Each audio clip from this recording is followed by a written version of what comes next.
cinta, karsa dan karya, kobarkan cinta tanah air untuk kejayaan bangsa Indonesia.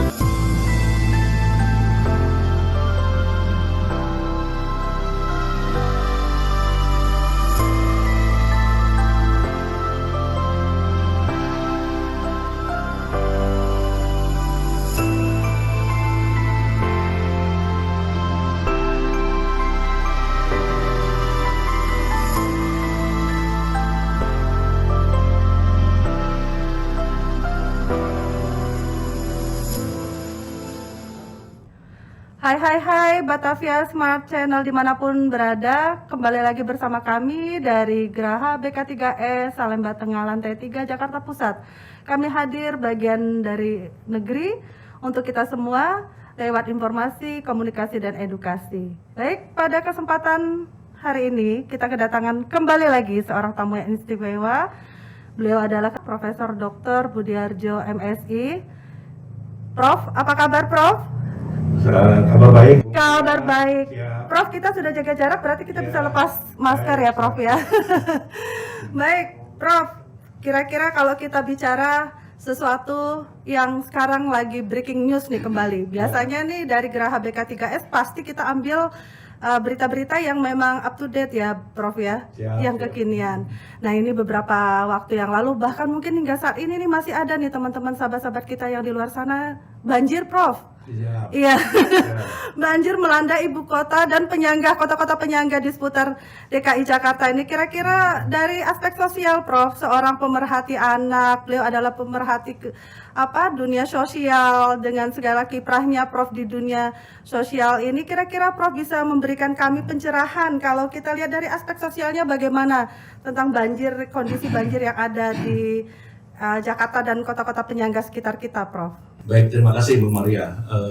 Pada teman-teman sekalian yang dimanapun Anda berada, hari ini saya mendapatkan kehormatan untuk sedikit mengulas dan menganalisis tentang aspek banjir di kacamata sosial ya. Siap. Jika dilihat daripada kondisi banjir, memang kita melihat sebuah perkembangan, ada sebuah fenomena yang mungkin secara rutin dari tahun ke tahun ini dengan sebuah kondisi banyak hal ya, tentang aspek pertama sekali tentunya ada sebuah kerugian ya, harta, kerugian finansial, sapras yang ada di masyarakat, jadi sehingga mengganggu tentang namanya perkembangan faktor-faktor kehidupan.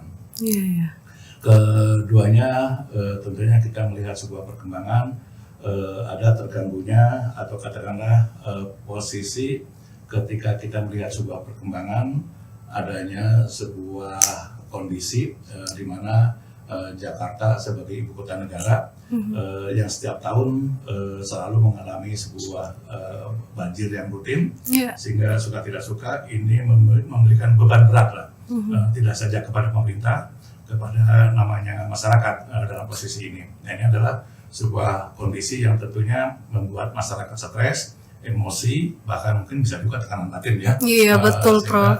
Posisi ini menempatkan posisi masyarakat dalam kondisi yang biasa, tinggal permasalahannya dia menerima kondisi ke arah sana. Tapi yang lebih menarik lagi, di sini ada sebuah saling menyalahkan ya, saling menyalahkan pemerintah pusat dengan pemerintah daerah itu menyalahkannya tuh di ruang publik, ya di ruang publik, sehingga ditonton oleh masyarakat yang menderita karena banjir. Itu adalah kondisi realitas tentang kondisi kota Jakarta atau mungkin kota-kota yang lainnya.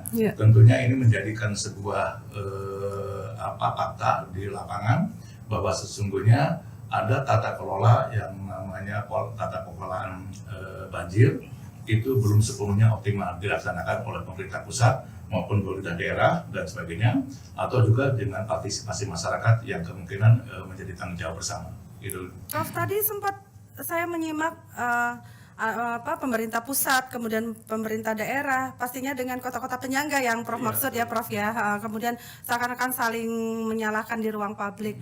Kemudian yang makin menderita, ya itu kan masyarakat yang terkena dampak dari banjir itu sendiri. Nah, kira-kira Prof, kalau dari kacamata seorang Profesor Dr. Budi Harjo MSI, karena memang beliau ini pakarnya kesejahteraan sosial, beliau berkecimpung luar biasa sudah dengan kurun waktu yang panjang. Prof, boleh nggak kasih statement sedikit saja, kira-kira sebenarnya bagaimana? Siapa nih yang perlu dipersalahkan, atau sebenarnya pembenarannya agak 50-50 atau Ya. 60-40, Prof?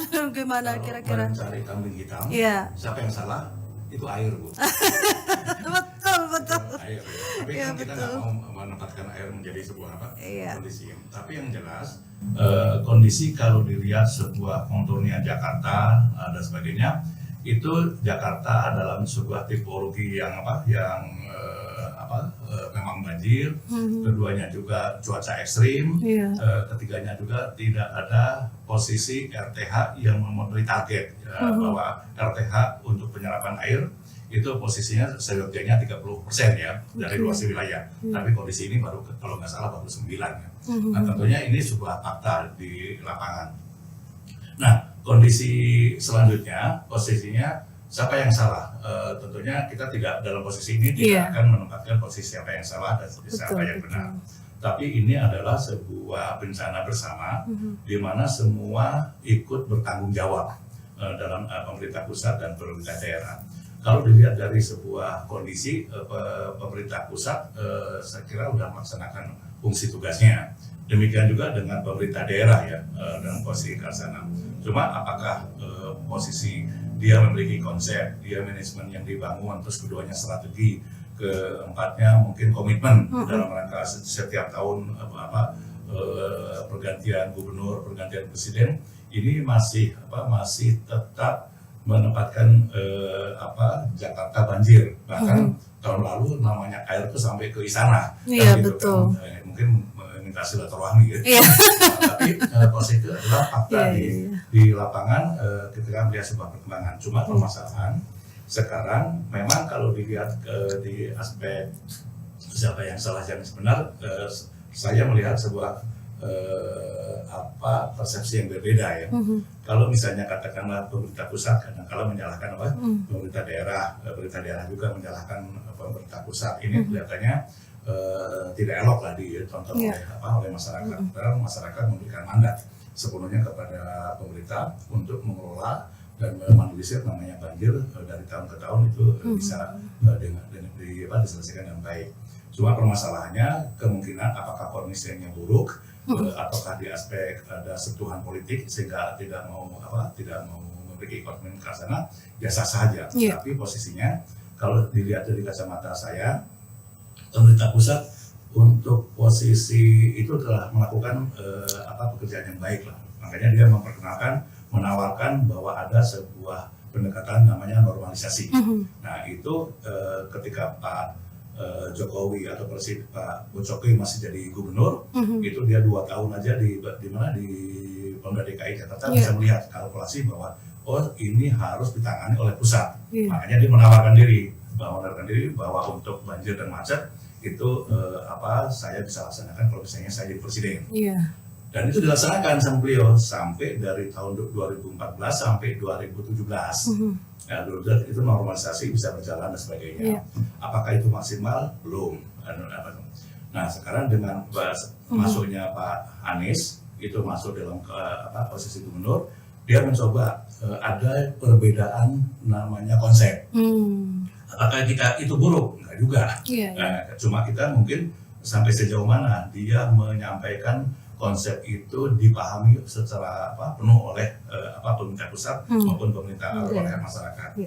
Nah, posisi ketika dia melakukan naturalisasi untuk jangka panjang benar, kan gitu, untuk jangka benar karena dia akan menciptakan namanya sumber resapan, RTH sampai namanya di hulu itu jangan sampai ada namanya perubahan tata ruang sehingga air yang ada di atas tuh diserap.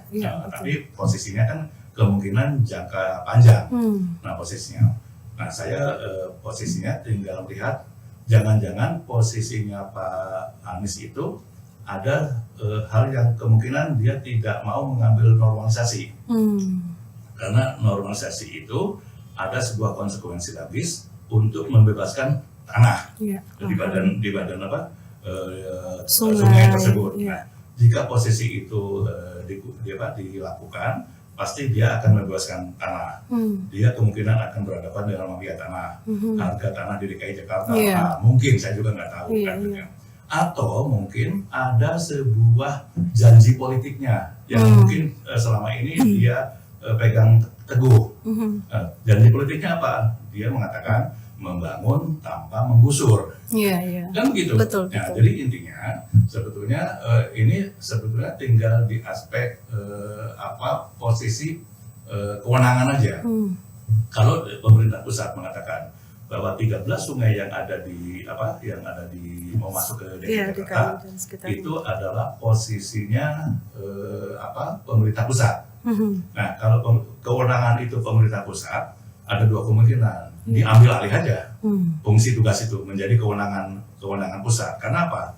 Karena selama ini ada orang yang berbeda pendapat bahwa orang nomor 1 di DKI Jakarta itu adalah Pak Anies, Iya, gubernur. gubernur. Padahal bukan.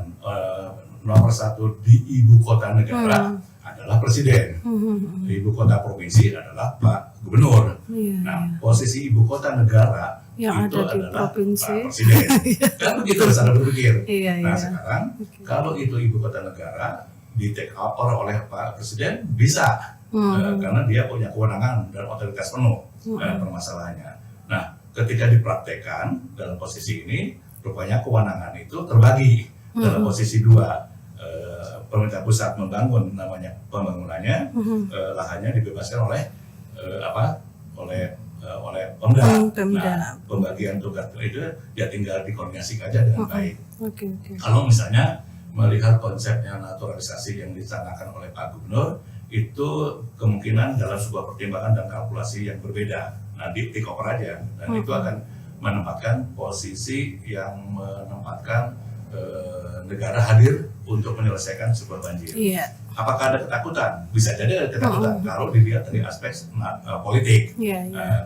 Kalau misalnya diselesaikan banjir oleh pemerintah pusat, yang punya nama siapa? Gubernur. Betul. Kan gitu. Kalau di politik kan dia tidak mungkin membesarkan kucing di singa. Kan gitu. Nah, itu menjadi posisi Karsana. Tapi terlepas dari masalah tersebut, masyarakat juga paham kalau dibangun di take over oleh pemerintah pusat, pasti masyarakat sudah tahu bahwa ini pekerjaannya Pak Jokowi.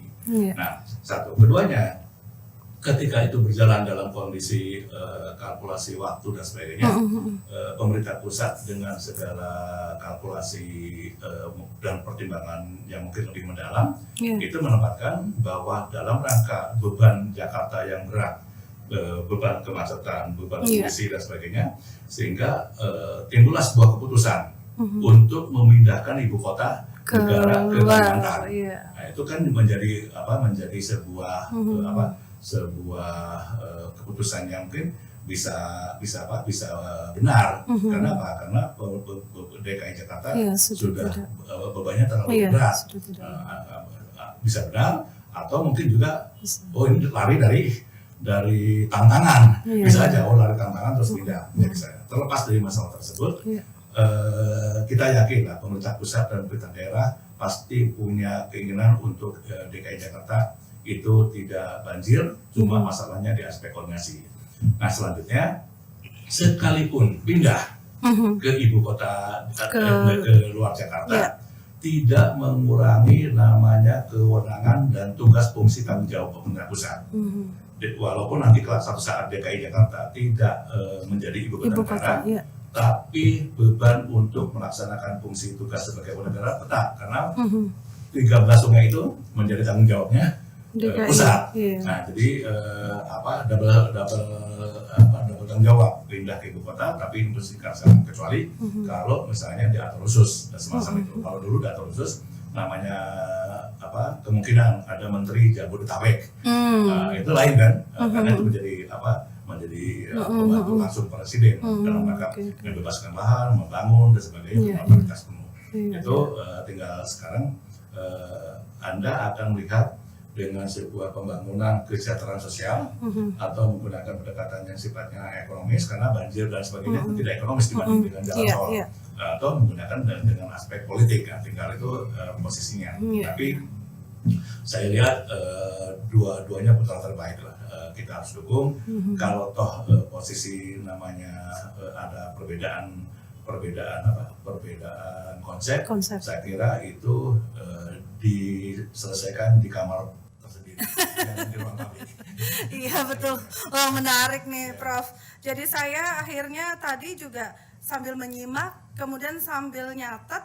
Suatu saat nanti kayaknya kita undang lagi nih Batavia Smart Channel ya, Prof Budiharjo untuk menganalisa kajiannya tadi itu yang lebih panjang ya Prof ya. Mungkin kita tidak dengan banjirnya, tapi analisis beliaunya yang tajam dan luar biasa, tapi disampaikan dengan bahasa-bahasa yang santai juga untuk kami terima gitu. Prof, boleh tidak nih kalau kita menyinggung sedikit kalkulasi yang tadi Prof Budi sampaikan antara program atau konsep naturalisasi dan normalisasi. Nah kalau dikawinkan, digandengkan gitu, kira-kira elok tidak sih? Toh juga demi kepentingan masyarakat loh Prof ini. Itu menjadi Pandangannya seorang Prof Budiharjo. sebetulnya menjadi satu kesatuan yang tidak terpisahkan. Iya, Karena betul. bagaimana juga bahwa untuk menempatkan tata kelola tata ruang dan juga masalah banjir, sebetulnya dua dimensi ini bisa satu kan gitu. Kalau misalnya normalisasi itu adalah salah satu bagian untuk menyelesaikan banjir. Karena air yang tumpah masuk ke DKI Jakarta itu harus ada kanalisasi yang harus disampaikan. Dan kan tidak semua namanya air masuk di kanalisasi yang kita siapkan, tapi akan jatuh di tempat-tempat yang khusus. Nah, untuk ke arah sana perlu adanya lahan-lahan yang disiapkan, misalnya dengan ruang terbuka hijau, terus namanya ada kondisi bangunan yang tidak boleh dibangun di yang tidak dibangun secara penuh dan sebagainya. Itu adalah sebuah gambaran ketika sebuah konsep namanya pembangunan ibu kota dibangun dengan sebuah konsep yang benar kan. Karena kalau dilihat dari sebuah kondisi zaman Belanda ketika membangun banjir kanal barat, itu ada sebetulnya DKI Jakarta atau Pemda DKI Jakarta atau katakanlah wilayah Jakarta itu paling banter hanya 2-3 juta orang.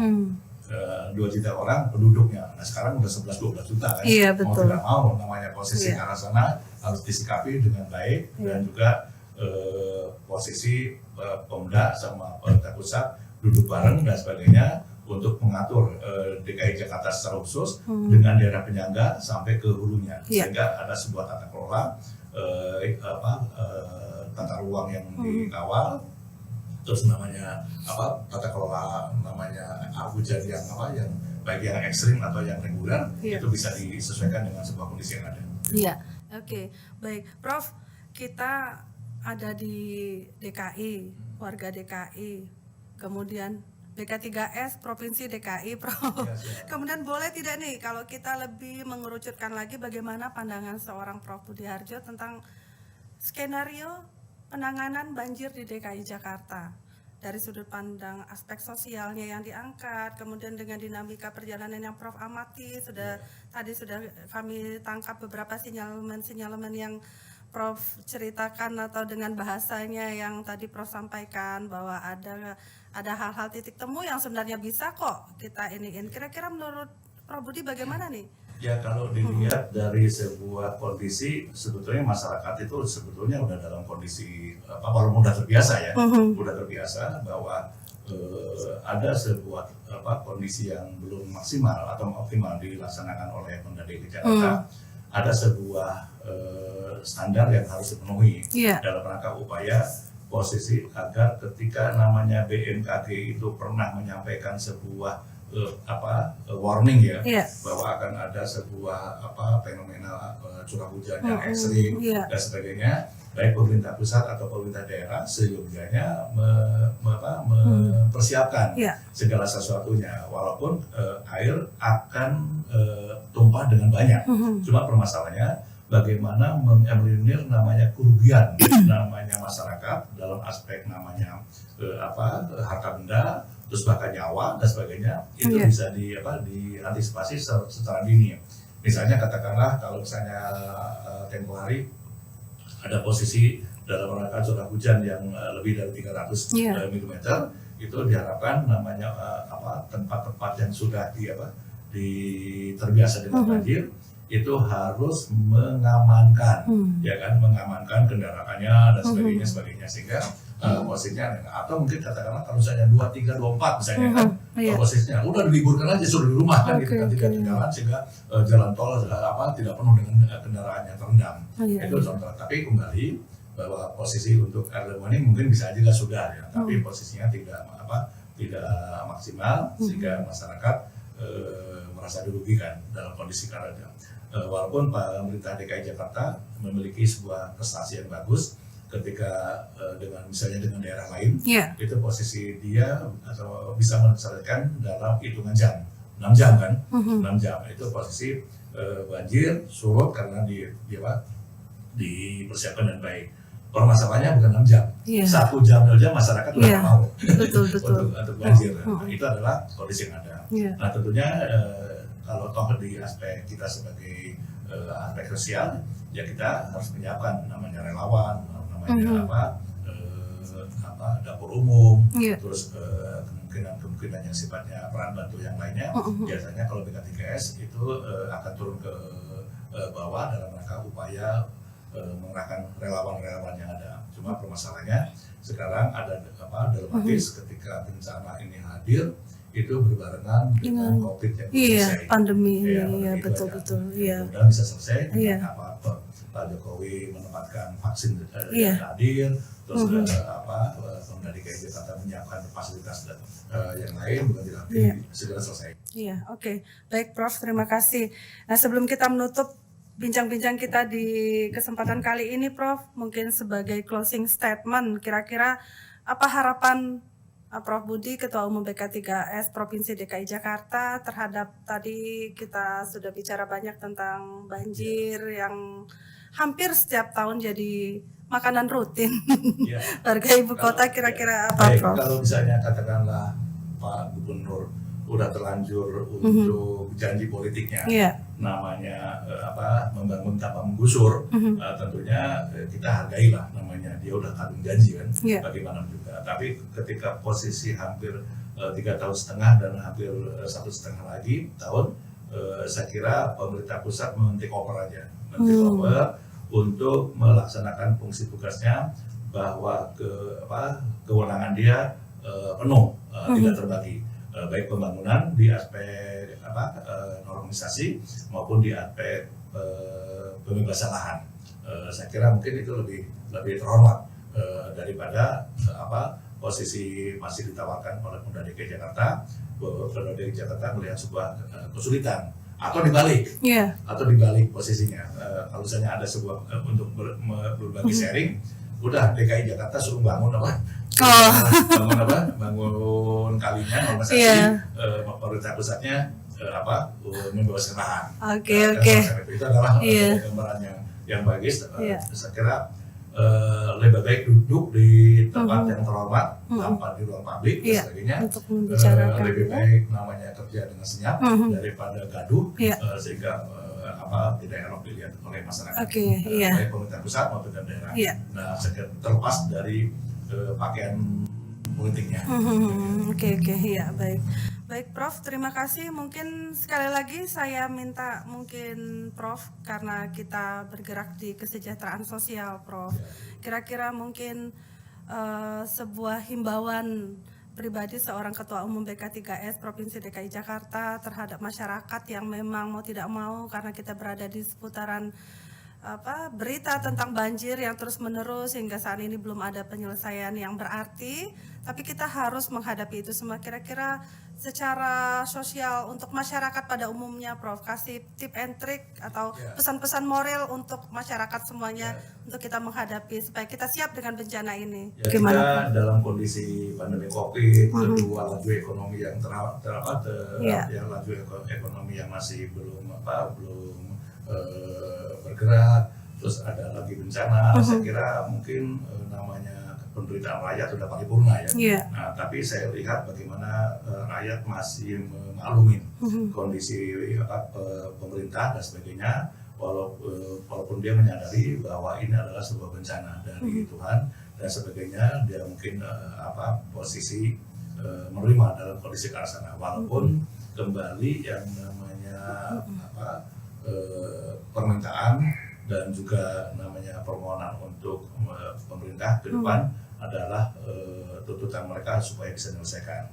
Keduanya, saya dengar juga namanya masyarakat atau penggiat yang lainnya akan menggunakan pendekatan class action gitu ya. Class action di mana ada tuntutan dan gugatan kepada pemerintah Pemda DKI Jakarta untuk menggugat bahwa Pemda kemungkinan, saya juga tahu kelalaian atau ketidak nyamanan sehingga terjadinya sebuah penderitaan ke sana. Nah, tentunya pasti Pemda DKI Jakarta sudah melakukan sebuah kalkulasi menghadapi class action sendiri, dan juga pemerintah juga masyarakat juga menempatkan tuntutan class actionnya dalam aspek apa. Kalau misalnya dalam aspek yang namanya tuntutan ganti rugi, ganti rugi pas sektor kan kemungkinan juga bisa dikoordinasikan dengan baik. Saya kira kerugian masyarakat yang mungkin kehilangan dan kerusakan rumah ya tidak saya kira wajib lah Pemda DKI Jakarta untuk menolong mereka, karena bagaimana juga adalah warga mereka sesuai dengan sebagai motonya, maju kotanya sejahtera warganya. Sekian, terima kasih. Oke. Baik, terima kasih Prof. Budi Harjo, Ketua Umum BK3S Provinsi DKI Jakarta. Bincang-bincang kami yang amat menarik, berbagai aspek sudah beliau ketengahkan kepada kita, tinggal bagaimana pilihan kita dalam bersikap dan menyikapi ya Prof ya, keadaan yang seperti ini. Insya Allah dengan doa bersama, dengan kebersamaan kita yang erat, maka kita dapat melalui semua cobaan-cobaan yang tengah menimpa negeri ini. Kami hadir bagian dari negeri, tiada hari tanpa pengabdian. Terima kasih Prof. Budi, sampai ketemu di lain kesempatan. Amin.